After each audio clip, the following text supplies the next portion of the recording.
All right, YouTube, what is up? And welcome back to our series of Between Two Whistles. I am your host, Coach Carver. What is up? And welcome back to our down. And our other host is right here, as always, Mr. Coach Flatt. Coach Flatt, how are you doing tonight? Doing good, buddy. All right, guys. So we're going to get into a lot of topics on this show here today. We're going to recap what a great weekend of college football and NFL football was this past weekend. We had some big games. We had some upsets and just a lot of action to get to, don't you think, Coach Flatt? Yeah, absolutely. Should be a fun talk. Yep. So let's go ahead and just dive right into it. And let's go ahead and get to our first topic. And I think it's probably the biggest. We're going to start out with a bang. We're going to talk about the Iron Bowl and what an upset it was. I mean, maybe not to certain fans of a certain fan base, but I mean, I would say overall, a lot of people find it as an upset. What do you think, Coach Flatt? Go ahead and lead us off and talk about the Iron Bowl. I mean, it's definitely an upset, no matter how you slice it. 48-45, Auburn gets the victory in what was a crazy, crazy football game. It was going on at the same time as Tennessee Vanderbilt, so I didn't watch all of it live, but flipped back and forth. And, man, what an entertaining football game that was. A couple controversial things go against Alabama. The end of the first half, they put the 1 second back on the clock, allowed Auburn to kick a field goal, which ended up being the difference in the game. And then there at the end, which I don't really think this one's controversial. Nick Saban thought it was, but them subbing on the punter at wide receiver and kind of tricking them a little bit to get the 12 men on the field. Wait, real quick, did you see how Nick Saban reacted to that? The guy acted like he just was a kid and got his candy stolen. Like he acted like it was completely against the law. Like he almost acted like someone on the Auburn sidelines should be arrested. That's how he acted. I thought he acted just as poorly to the end of the first half. Whenever they added the 1 second back on the clock, you seen that video going around Twitter. Oh yeah, with him, throwing a fit there. But you were the one who tweeted it out that for someone who's, I don't think he's 70, but he is fast approaching 70. I don't know if he needs to be able to have that sort of stress on him. I'm sure that comes from a Tennessee fan as far as you're ready for him to, go off into the sunset. Everybody will remember you, but live a life, retire on the beach somewhere.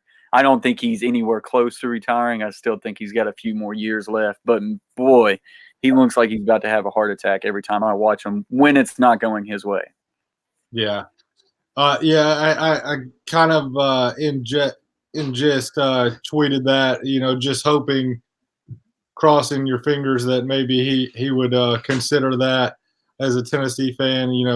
Like I said in the tweet, I mean, he's the greatest college football coach of all time if he hung it up today. So, but no, I think he's got at least 4 or 5, maybe more years left in him to do it. He's 68. 5 years to put him at 73. But I mean, he's the best to ever do it. He's the best still doing it. And as long as Alabama is, competing for national championships, he's not going to go anywhere. I think, if you see out of nowhere an 8-4, 7-5 season from Alabama, which I don't anticipate, then maybe the conversation becomes different. But no, he's going to be around for a while, whether we like it or not. That's for sure. As far as the game itself, though, a lot of people were wondering how Alabama's offense would fare without Tua Tagovailoa in this game. And, the offense, obviously 45 points, not all of them coming by way of the offense. But, they played well. The defense to me is the very troubling part about this Iron Bowl I don't think there were many people out there who. Let me see real quick. I mean, I don't think anyone out there would have predicted that, the score would have been 48-45. I no. think a lot of people lost on taking the under. That's for sure. Oh, I mean, absolutely. I mean, I didn't anticipate that, at all. You got a 31-27 game at halftime. I mean, it was, very high scoring, very entertaining. But I mean, you look at it, Mac Jones was 26 of 39 for 335 yards. He had 4 touchdowns. He did throw the 2 interceptions. Najee Harris carried the ball 27 times for 100. Those aren't just 2 interceptions, too. Yeah. Big interceptions. Big interceptions. 146 yards for Najee Harris on the ground. Waddell had a great game. He's, turned in one of the best players in the country. And then on Auburn's side, you look at it and they, you look at Bo Nix, he goes 15 for 30, 173 yards and a touchdown. And their leading rusher goes for 114 yards, and you're thinking, how in the world did Auburn win this football game? But when you like we talked about, you score on defense twice, and then you essentially scored 34 points on offense, but you got 48 on the board. So it was a very, very entertaining game all around. I thought the offense for Alabama played well enough to win. I thought the defense really let them down, though, letting up so many points. And then when the offense did fail, unfortunately, the 2 interceptions both went all the way back to the house. So, and then one of them, right there in the red zone, Alabama's going in to score. Mac Jones throws the little flat route. Receiver's not turned around, kind of hits him in the back. And Auburn. Yeah, I want to hit on that. I don't know if it was just you, but when I saw that play, I got flashbacks to the Seattle Seahawks against the New England Patriots in the Super Bowl. You got Najee Harris, who, let me just go back through here real quick. 27 carries, 146 yards, and a touchdown. I don't know about you, but those stats tell me that he's having a pretty good day, and I think you need to I believe it was 1st and goal from the 2 or 2nd and goal from the 2. You hand that guy the ball off. You don't throw a flat route on the goal line. To me, that screams coaching malpractice. Yeah, I didn't like the decision either. So we'll, it was a great game. I think that if you're not a fan of either team, you probably loved it. If you're an Auburn fan, you really loved it. If you're an Alabama fan, obviously you're not used to losing 2 games in the regular season. The first time Alabama's lost 2 regular season games since 2013. And I honestly think the people who run college football and the college football playoffs, I think that was also a bad day for them. I think 100% they want Alabama in the playoffs because they know the ratings are there, the fans are there, and at the end of the day, everybody likes to watch Alabama because you either love to watch them and cheer for the other team, or you love to watch them because you want Alabama to win. It's very similar to the Dallas Cowboys on Thanksgiving, and it's very similar to the New York Yankees in baseball. Everybody, when Alabama's playing football, everybody that likes football is probably finding a TV and they know before the kickoff, who they're cheering for. They're either cheering for the other team every week or they're cheering for Alabama every week. So, the college football playoff, of course, they would have loved to see maybe a 1-4 Ohio State Alabama football game and then a 2-3 LSU and Clemson. I mean, they couldn't have asked for anything better than that. Obviously, with the loss for Alabama, the 4th spot is very up in the air. Yeah, that's for sure. It's not going to be for Alabama. I did see this. This was pretty neat. Apparently, Auburn, of course, their fans stormed the field after the win, and good old Auburn's going to get fined $250,000. But if you ask me, I would say Auburn takes that every single year. They'll take that fine. with ease. Wouldn't you say so? 100%.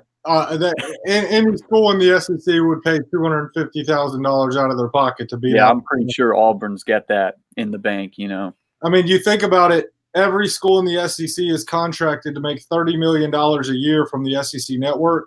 So you take $250,000 out of $30 million, I think they're doing okay.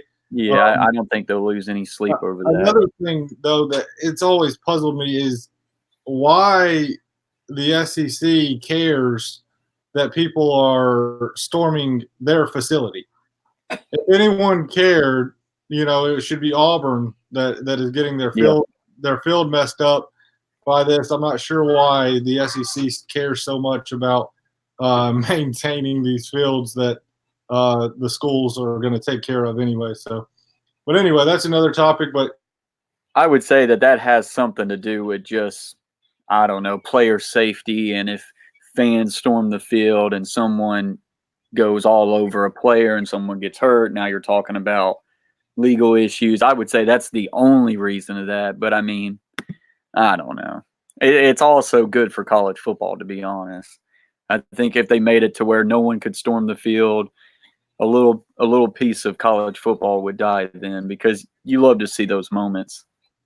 Oh yeah, absolutely. But yeah, no, I think you're probably totally right about that. But I think Auburn would probably just as well pay anybody's medical bills that got trampled as well as the 200. Probably would. So what about Gus Malzahn? I mean, you heard the rumors all year about this might be his last year, that he's probably going to get kicked out of there. 100% this saves his job, right? Yeah, overall they've had a really good year. I believe they've got 2 losses, but I mean 2 losses, but with a win over Alabama, I think there's no way. Yeah, well, yeah, Auburn's 9-3, but Gus Malzahn's not going anywhere unless it's his choice. Auburn's not going to fire him after he just beat Alabama. There's just no way. I don't think he'll go anywhere by choice either, but I think he'll be back on the Auburn sidelines next year. I agree. I think it would be a wise decision to keep him alongside there, and they need to really kind of stop complaining about, because the guy does find a way to beat Alabama. That's for sure. All right, so we're going to go ahead and go into our next topic. Big game against Ohio State and Michigan. At some point, Harbaugh's got to win the big game, and I believe he's I don't know what's the overall record. It might be 0-5, 0-6, but he has never beaten Ohio State, and it continues this year. And Ohio State, as far as whether you want to say they're the best team in college football or the number 2 team in college football, they're going to be one of the ones in the college football playoffs that has something to say about who's going to be crowned the national champions. And yeah, LSU is hot, but I don't know if there's a better football team than Ohio State right now. What's your thoughts on that? Yep, I agree. I think that Ohio State is arguably the best team in the country. Obviously, I think I know they have a better defense than LSU, and their offense isn't far behind. So if you talk about LSU, Ohio State, you can go either way, but I think they're clearly the 2 best teams in the country. That being said, Ohio State needs all the style points they can get in this Big Ten championship, as does LSU against Georgia, but more so Ohio State, because LSU's going to LSU could beat Georgia by 1 point and it's still a huge win, whereas Ohio State against Wisconsin, if they're going to take the number 1 spot from LSU, then they really need to just obliterate Wisconsin by 40 or 50 points. You think it has to be that high? I don't think it has to be that high. The reason I say that, I expect LSU to be number 1 when the rankings come out a little later tonight. And then you're talking about being number 1 and then adding to that beating the 4th ranked team in the country. I think it's going to take something exceptional for Ohio State to get the number 1 spot going into the playoffs. That being said, it would shock me zero if Ohio State beat Wisconsin by 40 points. Yeah, I mean, yeah, I could see that too. I mean, So, I just don't think Wisconsin's going to have enough. I mean, that I defense is legit, and the offense can score some points in a hurry, man. you got to play the football game, but I don't see any way in the world that Wisconsin wins the Big Ten championship against Ohio State. They're just outmatched. They're outgunned. I've watched nearly every single Ohio State game this season for a specific reason, and they are Some good, a lot of good, some bad. yeah one bad. I had a run of I think 8 weeks in a row of them covering the spread, and they covered it easily every week until they had a 51.5 point spread against Rutgers. But anyway, they didn't cover that. They just didn't cover. No, they didn't. They didn't cover that. I took them just because of the streak. But anyway, it's a huge win for Ohio State.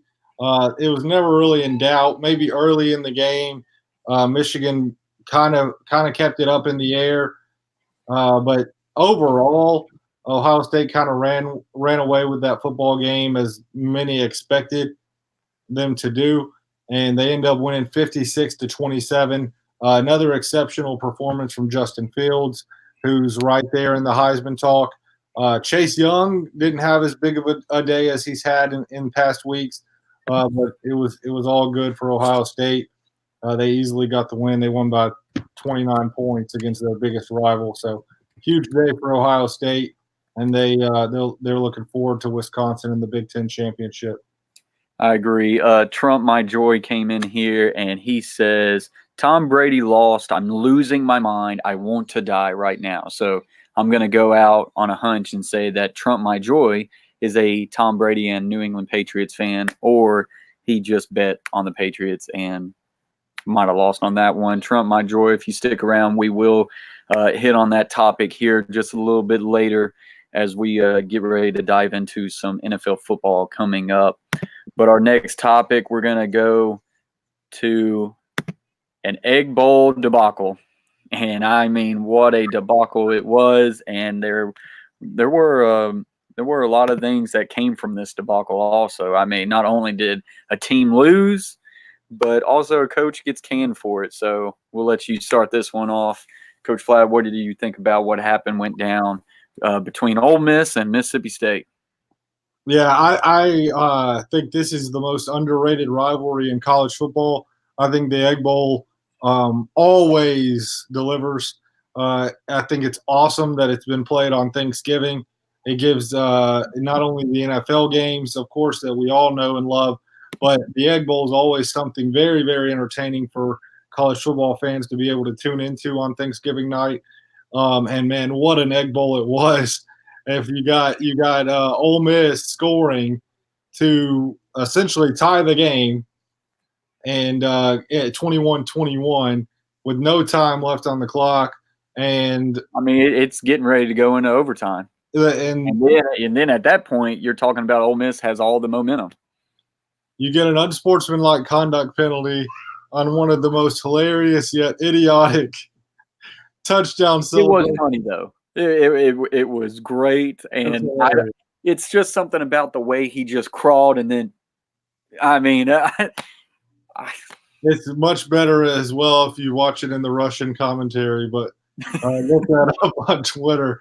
But yeah, I mean, it was fantastic. If you haven't seen that, by the way, YouTube, go check out Egg Bowl Russian commentary. I don't know how you link it up, but it's out there. They have to kick the extra point from 15 yards back, and he shanks it. I mean, just you can't have karma more cut and plain than that. Ole Miss loses the game. Matt Luke loses his job. And I okay, real quick, let's just stop right there. Did he deserve to lose his job over this? Because I don't think if I didn't think he was going to get fired. Yeah, if they win that game, I don't think that he's fired either.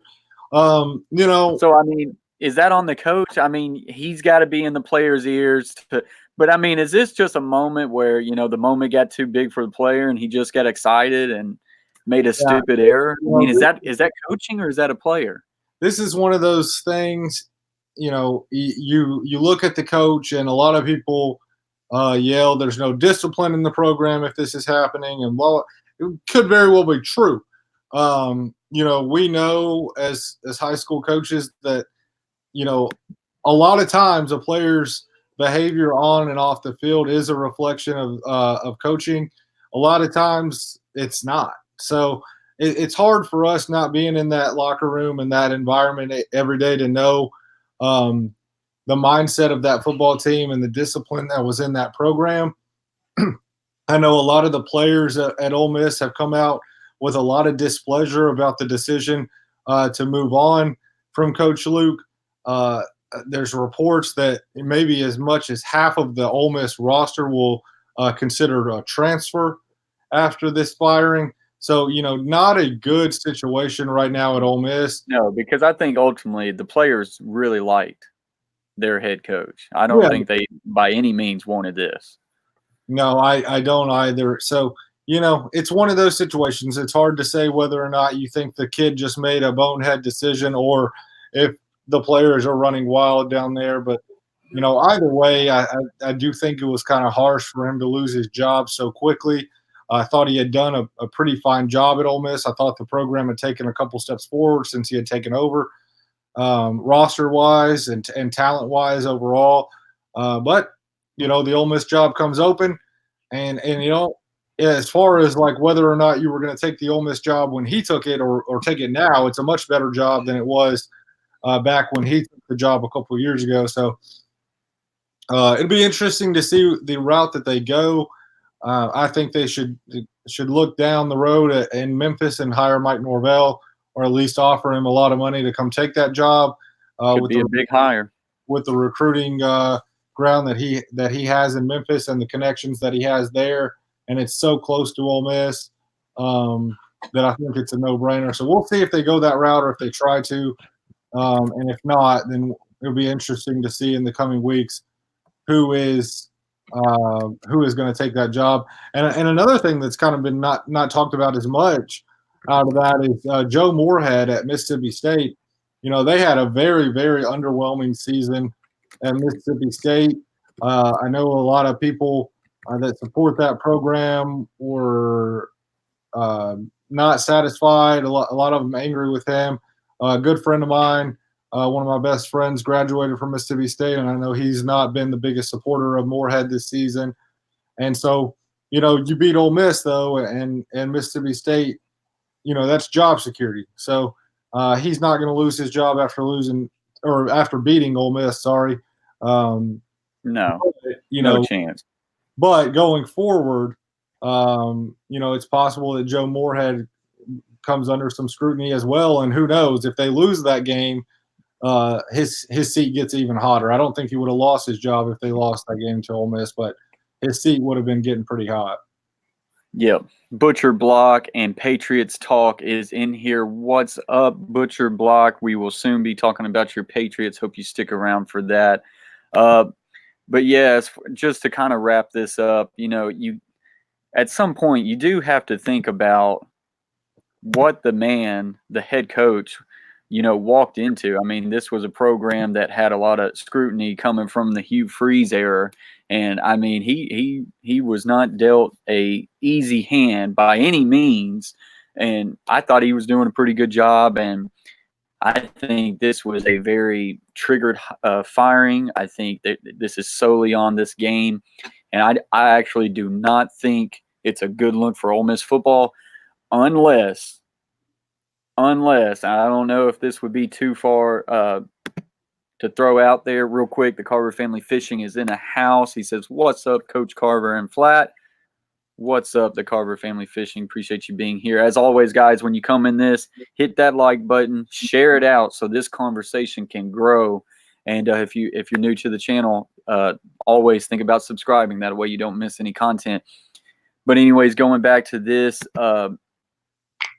the only way I think that, and this might be a reach, that maybe the reason why, do they already know like a Norvell from Memphis will take the job? Have there been behind the door talks or whoever it is out there? I mean, I just feel like this is a really bad firing unless they know for sure they have a backup plan that's going to be better. Yeah, and they might. It's hard to say whether or not Ole Miss has had those discussions and has somebody that they feel like they can hire pretty quickly. But it would be interesting to find out for sure. And going forward, it's going to be as all of the college football coaching carousel moves are, it's going to be a fun one to watch and keep up with. So we'll see how it unfolds. All right, so as we get ready to go into our next topic, which is all over the board of college football, we'll go ahead and hit on one. We just got a new viewer in here, Justin Brown. What's up, Justin? Appreciate you stopping by. He says, "What's up, guys?" and "Go Cats." So, I mean, we're talking about all over the board of college football. Kentucky gets a big win. I mean, you're talking about rivalry week, and they get Louisville, and they not only get the win, but they pretty well owned them. That game was played in a monsoon. I watched it for a little bit, and when you talk about Kentucky football, they once again they had a good year, but I mean, really they had a really good year when you think about it. They didn't have a quarterback.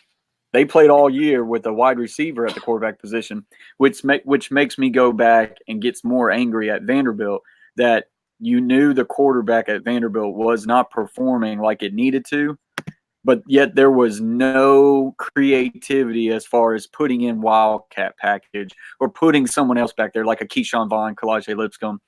Like, it just shows good coaching from Kentucky that even without a quarterback, they find a way to put the ball into really good playmakers' hands, and they make games out of it. And they won a lot of games, and that was a really big win for the Kentucky Wildcats. You got any thoughts on that one, Coach Flatt? Oh yeah, I mean, they beat Louisville 45-13 there. Huge win for them. Lynn Bowden had, I think it was 284 yards on the ground. You're talking about the Wildcat quarterback, the receiver turned quarterback this season after, the unfortunate situation they had at quarterback. And he wins SEC Offensive Player of the Week for his performance. He was fantastic. Kentucky goes into bowl season. They could potentially be looking at the Music City Bowl. The Liberty Bowl is interested in them as well. Could be looking at. If you're one of those Kentucky fans, are going to travel. Yeah, Kentucky fans will be at either one of those. Tennessee, both of those are played in the state of Tennessee. Both of them are very close to Kentucky. I've seen Virginia Tech in the Music City Bowl for Kentucky. I've seen Iowa State in the Liberty Bowl. I think either would be good matchups for Kentucky and entertaining. But you hit it on the head. Mark Stoops and that Kentucky staff deserve a lot of credit for the season that they had this year. Not having a quarterback, period, and they found a way to salvage the season, get to a bowl game. They ran all over everybody that they played. Everybody they played knew they were running the ball almost every single play of the entire game, and they still did it. And they still lined up and ran it down everybody's throat all season long. Really, the two teams that did the best against them were Georgia, and then especially in the second half, Tennessee kind of limited that ground attack. But other than that, I mean, they were running for 300, 400, 500 yards against people, and it's just an unbelievable job by that offensive line as well as that coaching staff to be able to get so much out of an offense that didn't have a quarterback. So, yeah, hats off to them. We've seen Mark Stoops rumored in the Florida State. Yeah, that's the thing. Can Kentucky keep a hold of that coach? Yeah, so it'll be very interesting to see. I'm sure with their regular season wrapped up that Kentucky's athletic department is trying their best to hammer out a contract extension and a big raise for Mark Stoops. We'll see if it's enough. Get it done. We'll see if it's enough. I kind of think that if he is interested in Florida State and there is a deal to be had there, I think we will probably hear something pretty quickly on that front. I agree. But, we'll see. you're going into the first week here of the regular season being over. You're going into conference championship week, which is a week where a lot of these coaching searches are going to really, really start to heat up now. So looking forward to seeing that and whether or not Kentucky can hang on to their head coach. But be interested to see what Justin thinks about their yeah, bowl. Justin, if you're still in here, comment. Let us know what your thoughts on the big win, and also let us know what you think about if you're going to be able to keep a hold of your coach. Real quick, let's go ahead and answer this question. Butcher Block comes in with a great question. I got a question for y'all. Where would you guys put the blame for the Patriots' loss last night? Coach Flatt, did you watch that game last night? I did. Yeah, I didn't watch all of it. I tuned back and forth. Obviously, the Titans connection there. We were really hoping for the Patriots to get the win there to to move the Titans up into a tie for the division lead. Unfortunately, the one time in my life I need Tom Brady to do something right, he screws it up. So if I cheer against him, he wins every time. If I cheer for him, apparently he loses for the first time. So whatever. But it's hard to say where you put the blame. I don't really want to get in the boat, and we'll talk about this a little bit more. I don't really want to get in the boat of blaming Tom Brady for a whole lot, but he was not good last night. Yeah, and of course, here's the thing: everybody's going to get out there and start saying Brady's done. He ain't got it. The Patriots are done. They have no offense. They're not going to make it. They're going to be one and done in the playoffs. And then about this time in February, we'll be watching them in the Super Bowl. I mean, that's how it goes. I mean, every year they have a game like this, and everybody says, it's over. It's done. Yeah. New team, new era. I just think ultimately it comes down to, unfortunately for Titans fans, if you're watching, I think the Houston Texans are still a really good football team. I think that they're getting better on defense.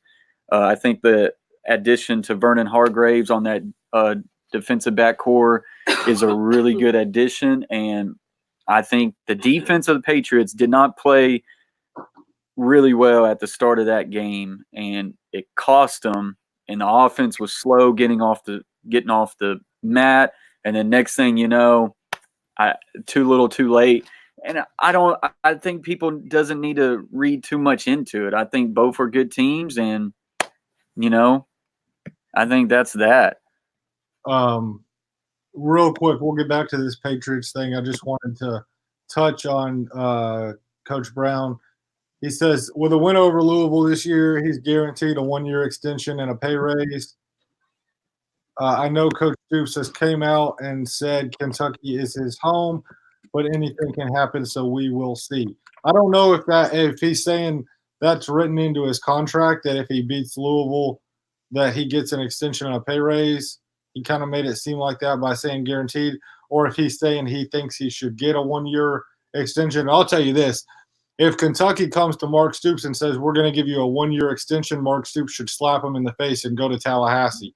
They need to be giving him an 8-year extension. Yeah, I mean, so I'm not sure which one he was referring to, but yeah, he should be on the first flight to Tallahassee if they come at him with an offer about a 1-year extension. So, and plus, I know he said Kentucky's home. As a Vanderbilt fan, I think I've heard Franklin say it's their home. Vanderbilt's home. I feel like so many coaches are gonna say it's home, but Lane Kiffin named his kid Knox after Knoxville, and then 3 months later was in Los Angeles. So. Butcher's Block comes back with, I counted 8 throws that were his fault, and he missed. He was not good in that game. And yeah, no, I agree, Butcher Block. I do think he had a really bad game. You could tell he was off. But I mean, here's the thing. People's going to have bad games. You see quarterbacks have bad games. I guess people kind of overreact when the GOAT has a bad game, because, I mean, Tom Brady, I mean, you just don't see those type of games from him. But I think you don't put it as much on Tom Brady. I think you put a little bit more on the Houston Texans having a great game plan and, just getting to him. Yeah. Here's the thing. Tom Brady's 42 years old. He's not the same quarterback. He's just not. But the Patriots can win the Super Bowl with him how he is right now. Because spoiler alert, they still have Bill Belichick, and Bill Belichick is still the best coach on planet Earth, and he's still going to give them the opportunity to win every single game in the playoffs and win a Super Bowl. I'm the biggest Peyton Manning fan that most people know, and Tom Brady right now is better than Peyton Manning was when the Broncos won the Super Bowl in his final year. So with the Patriots defense, they have arguably the best defense in the league. I think they do have the best defense in the league, and they still have Tom Brady. So yeah, it's very possible that the Patriots turn it around and win the Super Bowl. Actually, if you had to take some money from me and I had to tell you who was going to win the Super Bowl, I would tell you the New England Patriots because I'm not putting my money on anybody else that has to play them. You can get really excited about Lamar Jackson. He's awesome. But do I think Lamar Jackson is going to beat Tom Brady in the playoffs? Absolutely not. But that's why you play the game. Somebody could beat them. The Chiefs could beat them. The Ravens could beat them. It could happen. Am I going to put my own money on it? Am I going to predict that it's going to happen? We've seen it too many times. And really the only quarterback with any consistency that thwarted the Patriots from reaching the Super Bowl was Peyton Manning, and he's not playing anymore. So we'll see, but my money is still on New England to reach the Super Bowl. I agree. Justin comes in with it's in his contract, so contract, and that's the minimum. And I fully expect Kentucky to, kind of pony up. Not that, but I think that they'll say, "Look, this is in your contract, but we want to go above and beyond that and offer you a 5, 6, a 7-year extension, and a pay raise of." Because whatever's in his contract, Florida State right over here will come and say, you know what? Here you go. We'll pay that contract off. My wife just brought me some dinner. She's the greatest wife ever. So shout out to Natasha. There you go. We got a shout out to Natasha. Let's go ahead and get another shout out. Wavy Austin is in the house. Guys, if you don't have Wavy Austin, make sure you lock him up. He's a great young channel, does a lot of gaming as well. So make sure you got him. Give him some support. All right, so kind of getting away from college football real quick. We'll just go over a couple more. We don't have to go into anything real extreme, but Clemson, 38-3 win, beat down over South Carolina. Clemson keeps rolling. Georgia, 52-7 over Georgia Tech. I'm sorry, Georgia Tech fans. Wisconsin with a big win over Minnesota. Minnesota had a really good year, and boy, was looking hot, but they've kind of cooled off a little bit. That was a big, very interesting game there because the winner of that one was going to go face Ohio State and lose by 4 touchdowns in the Big Ten championship. So congrats to Wisconsin on securing that 4-touchdown loss that they'll receive on Saturday. Yep, you look at Baylor, 61-6 win over Kansas. I mean, that's another big win. They're rolling. Penn State, 27-6 over Rutgers. I mean, that's not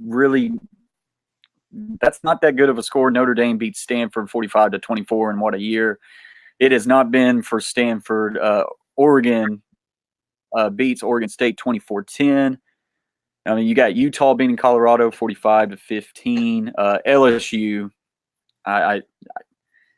Texas A&M is still a good football team, and LSU just makes them look like a D2 school with a 50-7 score. Florida handles Florida State 40-17, and what I think a lot of people overlook Florida, but I think Florida's had a really good year.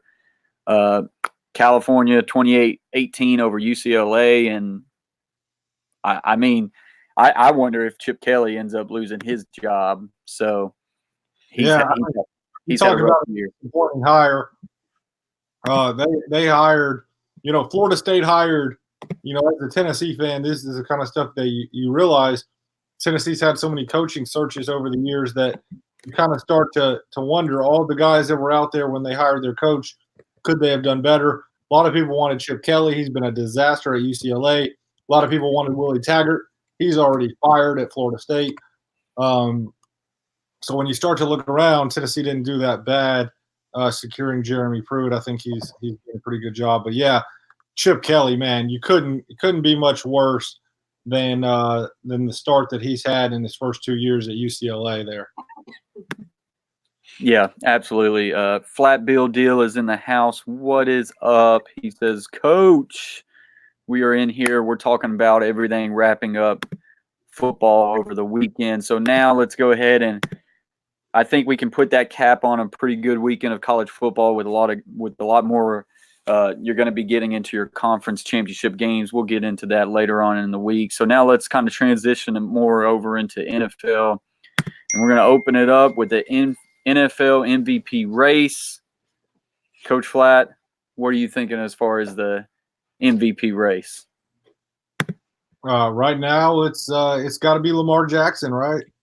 He's the most electrifying player in football. You know, he's the guy that every week, everybody that watches football is tuning in to see. Okay, what time do the Ravens play? I mean, he's taking over, man. Even if you don't like the Ravens, even if you don't watch their games, like I don't watch a lot of full Baltimore Raven football games, but I know every week when Lamar Jackson's playing because I know when to be on Twitter because I know I'm going to see something electrifying and amazing when he's on the football field. I would say he's your favorite. I think it's pretty close. I think Russell Wilson's right there in it as well. So, you know, I wouldn't be surprised. I do think Russell Wilson, he needs to be considered for the MVP. That dude is incredible. Yeah, I think Russell Wilson's right there behind Lamar Jackson as far as the MVP. I think it's kind of I don't know if you can classify it as just a two-man race at this point, but to me, they're far and away the two favorites. Obviously, you had Mahomes go down with an injury earlier in the year, and you had obviously Brady not having the year that he's had in past years. Breeze missed a lot of time. Christian McCaffrey, you can make the argument that he's the most valuable player for his specific team, but we've seen it time and time again, and we both know that they're not going to give the MVP award to a running back, especially if that running back's team is not. Well, that's the thing. I thought at the start of the year, Christian McCaffrey, I was saying it's hands down Christian McCaffrey. I thought the dude was going off. But all of a sudden, I mean, the Panthers, I think they're a 500 football team, if not below 500. Yeah, that's what I was getting ready to say. If you're going to give the MVP award to a running back, that team's going to have to be 14-2, 15-1 type record and maybe securing up a number one seed in their conference. The Panthers are just an average football team at this point. Christian McCaffrey is one of the best players in the NFL. There's no doubt about it, but he is not going to win the MVP award. So for me, it comes down to Russell Wilson and Lamar Jackson. You got 4 weeks left, and probably whichever of the two plays better down the stretch and is able to secure their team the most victories, maybe wins the award. So the Ravens move into first place in the AFC this week. So with the season Lamar Jackson's having, if the Ravens are able to secure home field advantage throughout the AFC playoffs, I think it's probably going to go to Lamar Jackson. So if not, and they lose a couple games down the stretch, and maybe Lamar doesn't play as well as he has for a majority of the season, I could see it going to Russell Wilson, but it could very easily be Lamar. I mean, honestly, I just think at where we stand right now and where it's going, as much as I like a Russell Wilson, I think it's Lamar Jackson all the way. I think he's been incredible. I think he's made a lot of people eat crow. I remember coming in saying I did not think Lamar Jackson – hey, I'm pointing right at myself too. I did not think he'd be an NFL quarterback, but he's proven a lot of people wrong. Now, I will say this, Baltimore Ravens fans, you better win it within the next few years because he's not going to – I mean, I might eat my words on this too, but he's not going to be able to do this for 10 years. I just don't. Like, you're not going to be able to hold up. The hits he's taken, man, it's the NFL. We have not seen anyone hold up like this with this style of play before. You can argue Vic, but Vic got an extended time off with unforeseen circumstances with the dogs and everything like that. Vic's really the only one you can make the argument for that held up. I think it's possible, and here's the key to me, and the reason he's having success right now is that Baltimore has done what every single team that drafts a quarterback should do. Should do. 100% should do. What the Titans should have done with Mariota. They have taken the strengths of their quarterback and catered their offensive scheme around him and put him in positions to be successful. Lamar Jackson does not have one of the best arms in the NFL. He doesn't. He doesn't have one of the better arms. I mean, you could see some of those throws. He just kind of puts it out there. He doesn't have the greatest arm strength, and he's not the most accurate, but he's accurate enough, and his arm is plenty good enough that he's a great quarterback. And when the Ravens have what they've done is they've catered their offense around him, and right now he's the hardest guy in the NFL to tackle. So although we haven't seen it done before, that doesn't mean we can't see it done with Lamar Jackson. Time's going to tell. A lot of people think that he won't be able to hold up and play this style for years. I mean, well, you've got Butcher's block. He just comes in here, says once his speed goes away, he's in trouble. They have a 4-year window. But I don't think his speed's going to go away in 4 years. I just think it's going to come down to, can he stay healthy? The dude's going to be still pretty fast in 4 years. And then also, a lot of times, and Butcher, you can come back at me if you disagree with this, but I think a lot of times quarterbacks will come in and they'll be fast and they'll move around, they'll scramble like a Steve McNair. He was fast when he first got in the NFL, but as he got slower, his passing game developed to where he didn't have to use those legs. So even if a Lamar Jackson gets slower, which eventually he will, but if he develops his passing even better, then that's just going to prolong his NFL career. My only concern is, does his body stand up throughout those years of all the hard hits? It might not, but you're playing with fire. But at the end of the day, when it comes back to, I said they have a small window, then Butcher Block comes in with saying they've got 4-year window. Well, win it.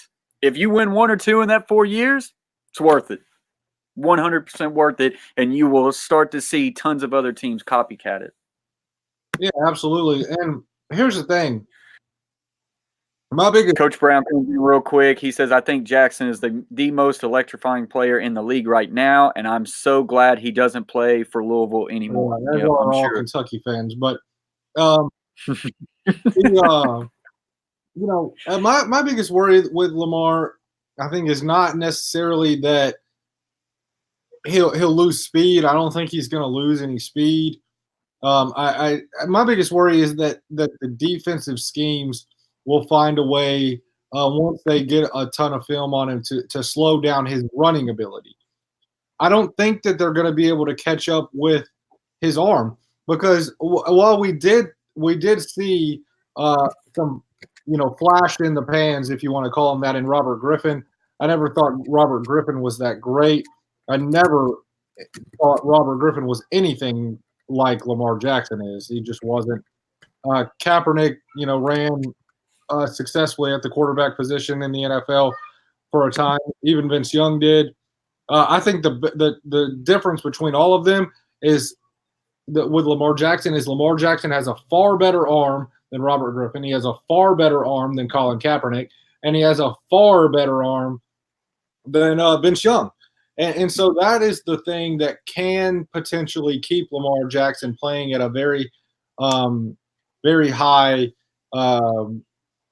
level for years to come. Fun fact, he says he's leading the NFL in completion percentage, 67%. Again, I think that a lot of that comes back to the scheme that the Ravens are running. They're running a whole lot of pistol, a lot of. And I love it. I love it. Yeah, I love it as well. They're running a lot of heavier packages. A lot of the defenses are bringing 7-8 guys in the box and daring Lamar Jackson to throw, and he's delivering the balls when he has to. So, he's if you watch the highlights or if you watch the game, I mean, you're not seeing him fit a lot of balls into very tight windows. But what he's doing is he's Yeah, running the what she ball said. first. He's running the ball first, and he is the hardest guy in the league to tackle. And then he has a very, very, very capable arm and is able to burn you if you overcompensate for the run.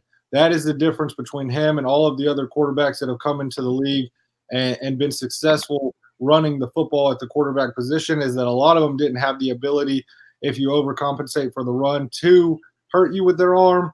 He is a true dual threat quarterback and can hurt you either way. Now, if you tell Lamar Jackson to drop back 35 times,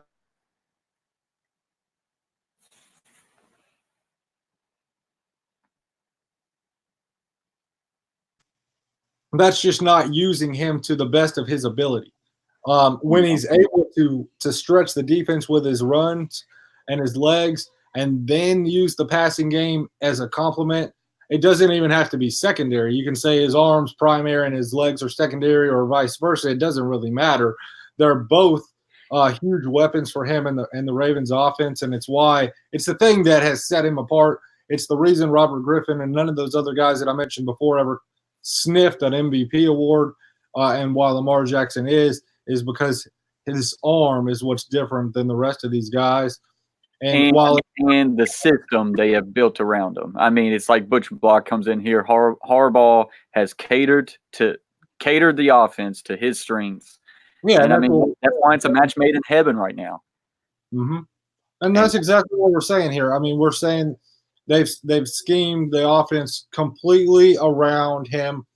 They run more pistol formation, which is a heavy run formation for the quarterback, than every other team in the NFL combined. They're really the only team in the NFL that runs a lot of that formation. And when they run pistol, it's not the same pistol. I mean, they have 7, 8, 9 different formations and different looks that they can throw at you out of that that base formation there. But it's been great. He's been great. Their offense has been great, and now they're number one in the AFC. They're sitting atop the conference. So I mean, real quick, we'll just go over this, and then we'll get to our last topic tonight. The Patriots are top of the AFC East at 10-2. Don't look now, but the Buffalo Bills are at 9-3. The Patriots better continue to win games. I think they will, but the Bills have a chance to win the division, and I mean, I don't think a whole lot of people's talking about that. AFC West is with a win against the Raiders. If the Raiders would have won last night against the Chiefs, that would have made it very interesting. But Chiefs get a big win. They're going to end up taking that division. They're 8-4. The Raiders are 6-6 behind them. Broncos get a big win, get back to 4-8. AFC North, you got the Ravens at 7-2. Steelers 7-5, and if you are a Titans fan, you were hoping that the Steelers would have lost. They would have put the Titans as far as in the wild card in the playoffs if the playoffs ended today. They're at 7-5. Browns are at 5-7. Bengals get their first win. They are at 1-11. Then the AFC South, as far as Titans fans here are concerned, it's really cooking up. We really could have used the Patriots to get a big win. They did not. Texans find a way to beat the Patriots, go 8-4. Titans on a 3-game winning streak go to 7-5, 1 game behind them. As always, though, the Titans, they control their own destiny with they got the Texans 2 games in the last 3 games, so that's going to be interesting to watch going down the stretch. Colts are at 6-6. They are by no means out of it, but that's a big loss when you really consider it's an even bigger loss when the Texans beat the Patriots last night. So Jaguars are at 4-8. So that about wraps that up. All right, so it's been a really good stream so far. We're going to wrap this thing up with one last topic. We got 7 viewers. Appreciate everybody. Make sure you hit that like button and share the show. That way we can continue to grow this conversation. The conversations have been great tonight, and I just know everything's going to continue to grow. All right, last topic.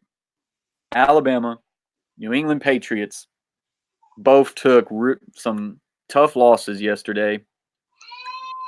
Are the dynasties over? Like everybody's going to go out there, overreact, or maybe react in the right way give it to you first, Coach Flatt, or any of them, or if not both. Is the dynasty's over? I think we touched on the Patriots enough a little bit earlier. I think we both kind of agreed that their dynasty is not over until somebody puts a stamp on them. They're the defending champions, for crying out loud. So no, the Patriots dynasty is not over until somebody beats them when it matters. As for Alabama, I think it's a little bit more interesting.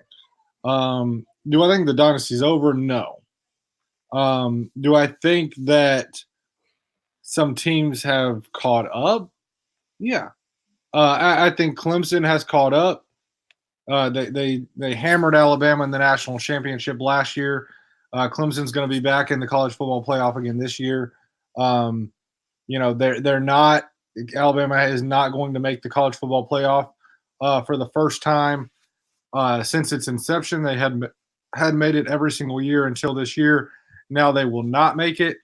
So when you look at Clemson, I think Clemson has clearly caught up to Alabama. I don't know that you can say that they've surpassed them. If Clemson wins a national championship this year, I think you can say Clemson has surpassed them. But then you look at teams like Ohio State.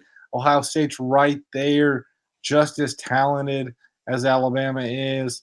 LSU's close. I don't think LSU is overall as talented as Alabama.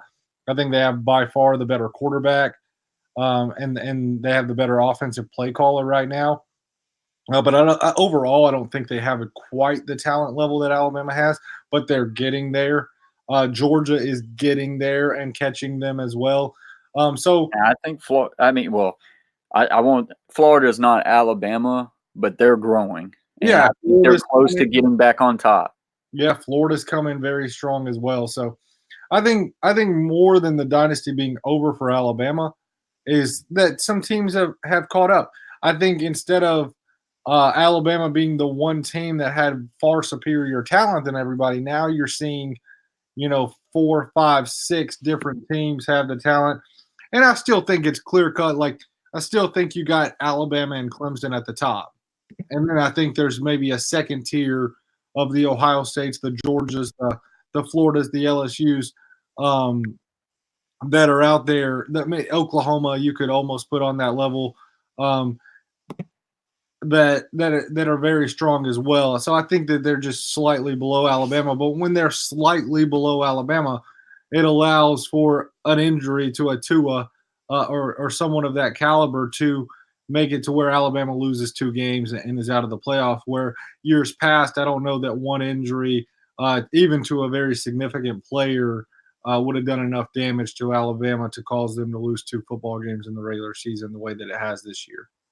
So how many more national championships do Alabama win with Nick Saban? 2. Then it's not over. It's not over. No, Definitely not over. I still think, Saban's got a good 5 or 6 years in him, maybe more. And maybe more. And if he's got 5 or 6 years in him, I mean, I think that he could get 2 more national championships out of that. So we'll see. I mean, maybe like I said, I don't think that it's over. I just think that the dynasty has a little bit more competition now. So I think so, and that's good for college football. Yeah, and it's great for college football. Nobody really wants to see Alabama and Clemson play in the national championship every single year. I think teams, while it did develop, I think this year it's people want to see LSU and Ohio State. Yeah, Alabama developed into a great rivalry, playing each other in the college football playoff so often and going back and forth. It wasn't dominated by one team or the other. Alabama won some and Clemson won some, and they'll probably meet again in the college football playoff at some point. But I think it's better when you have a new year. Like it seemed very fresh this year that LSU, while they didn't come out of nowhere, were ranked somewhere around that 10 to 12 mark in the preseason. Ohio State was somewhere around that 5 to 7 range, and those are the teams that throughout the entire season everybody started to talk about and realize, hey, no, Clemson's great, Alabama's great. these are probably the two best teams in the country. Although with Clemson, it's hard to tell because Clemson plays about as good of a schedule as we do at Mount Juliet there in the ACC. So we're not true. We we're don't not, know. I don't know what to expect from Clemson when the college football playoff comes because I'm sorry, Jim Harbaugh and Clemson fans, and I know Harbaugh talked about this in his press conference and he hated that people say it, but they don't play anyone that is relevant. I mean, I'm a Tennessee fan, and I objectively believe that if you put Tennessee, if Tennessee and Clemson played this week, Tennessee would be the best team they played all year. And that is a pathetic statement to say about a 7-5 team. But right now, you look at it, and who's the best team they played? Texas A&M, and I mean, seriously, I mean, it's just sad how far the ACC has fallen. When you think about teams like Florida State, Miami, North Carolina, I mean, all really good programs. North Carolina State. Feel like I'm forgetting someone, but I mean, yeah, there's some good football teams over there, but they have fallen. Oh yeah, and there's no doubt about it. I mean, the ACC is atrocious right now. I would, if I was a college football coach, I would be jumping at the Florida State job right now because they are very talented. They are talented, and you can win. Your only competition is Clemson. They need some stability, some structure. They need some structure, and they could overnight become the second best team in the ACC. Back to our statement, Stoops, that would be hard for him not to take it. I mean, you look at it right now. Stoops is in the SEC East at a perennial bottom feeder.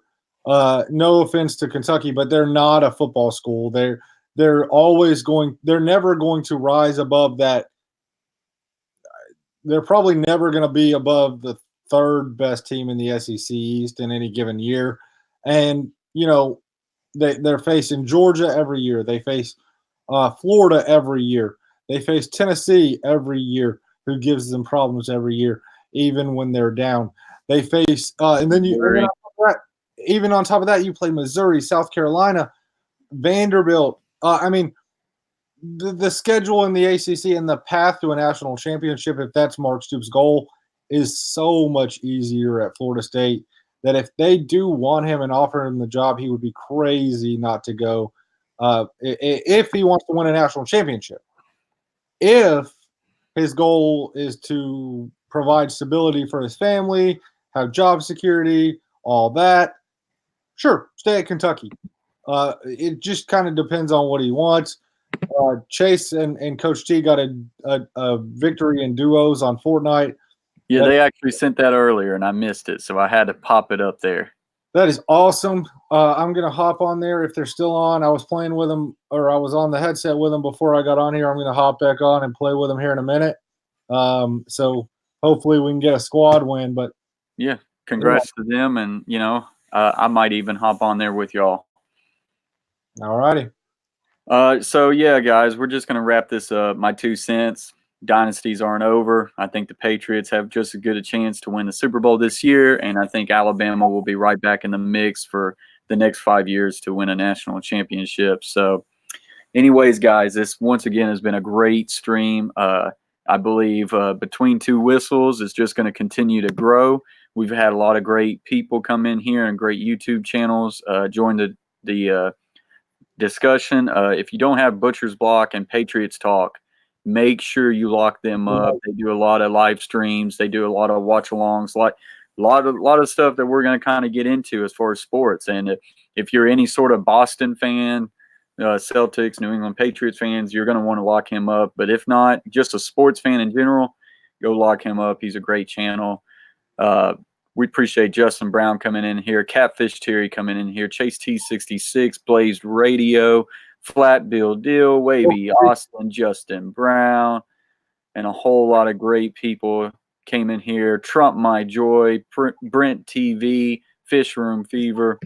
We had a great stream, hit a lot of topics, and I believe the next time we get on here Between Two Whistles, it will be Thursday, starting to go over previewing the Tennessee Titans matchup against the Oakland Raiders, and also some other big matchups across the NFL. And we'll probably, I would say, we preview the SEC championship between LSU and Georgia, which is going to be a good game. So, and do we have something special we might do for the SEC championship? Yeah, we can go ahead and announce that. That way, anybody who goes back and watches this, you can see, and we'll make that announcement also on YouTube. But I believe we are going to have a live reaction watch along to the SEC championship. So as you're watching the SEC championship, get on your laptop, turn on YouTube, go to the Coach Plays, and you will have me and Coach Flatt watching along with you. Everybody can get in the conversation, react to every play, and just sit back, have a good time, and enjoy the SEC championship. Everybody can voice. It's a good chance we'll even start at 30 minutes before, and we'll have people get in there, give us your preview, give us your picks, tell us what you think is going to happen, what some of the big storylines are going into the game, and I think that'll be really fun. So be looking for that this Saturday night as the SEC championship goes along. So I think that's going to be a great opportunity for all of us to get in here and have a fun time. So any closing remarks, Coach Flatt? No, I think that's it. I'm going to go jump on Fortnite. Good conversation tonight. Thanks for everybody stopping by. Coach Wolkaji, George Wolkaji didn't comment, but I know he texted me and said he was tuned in and liking the stream. Shout out to him. Yep. Appreciate you being here, Coach Woke. If you didn't already, hit the like button, share it, subscribe. Coach Plays, I'll let you see us out. Until next time, guys. Peace.